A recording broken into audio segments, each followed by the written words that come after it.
Now, very briefly, why we should not be drinking with our food. The normal procedure or the process that happens when we have a mouthful of food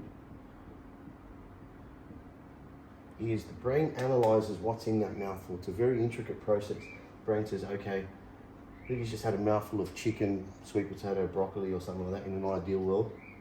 And then it will release not only the relevant enzymes and acids relevant to those food groups, but also the amount of acids and enzymes relevant to that food group, to those food groups. Really, like dense amount of acids and enzymes relevant to the amount of food that's there. Not too much, because then you start getting acid reflux, but the brain takes control of that.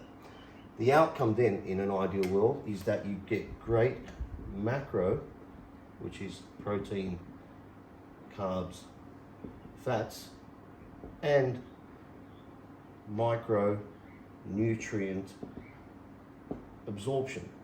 Now, what does that mean in English? That the body's using protein for muscle regeneration, helping support the immune system, not boost it, that creates an autoimmune disease. Support the immune system. Carbs for replenishing glycogen. Fats for lubricating the neurons in your brain, lubricating the joints, protecting you from cardiovascular disease and distress. So that's what this is for. Micronutrient absorption. That's the very important vitamins and minerals that people take for granted. We're in a world that where we're obsessed with macros and not micros. This dictates how you look and feel, not just this.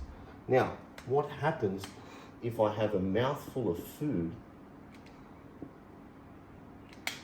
The body releases the acids and enzymes, but while I'm eating my food, I drink water. Yeah, blue is the water. What happens to those very dense, there's copious amounts of acids and enzymes released. However, now as a consequence, they are diluted, they are very spread apart, and hence they have become a lot weaker. They cannot do their job, they cannot break down the food in an efficient manner, which allows you to achieve all of this. And instead, as a consequence, you get gastrointestinal distress, you get bloating,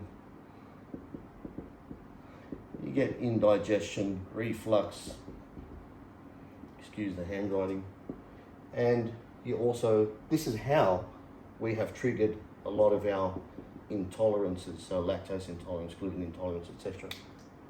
And that's one of the reasons why we have created so much, or we've wreaked so much havoc on our gastrointestinal system. That's one of the reasons. Not all of them, but that's one of them. And it's a very simple thing to do. Tip: drink up until you start eating your food. Until you start or commence eating.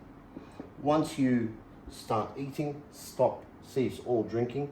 Then afterwards, wait 10 to 15 minutes and let the digestive process get well underway before you intervene in any way. Warm drinks are suggested if you're going to have something after you eat. I don't suggest that you drink anything cold out of the fridge at 4 degrees. Drink something that's more closer to room temperature, the temperature that our body is. And hopefully you'll get all of this happening and none of this.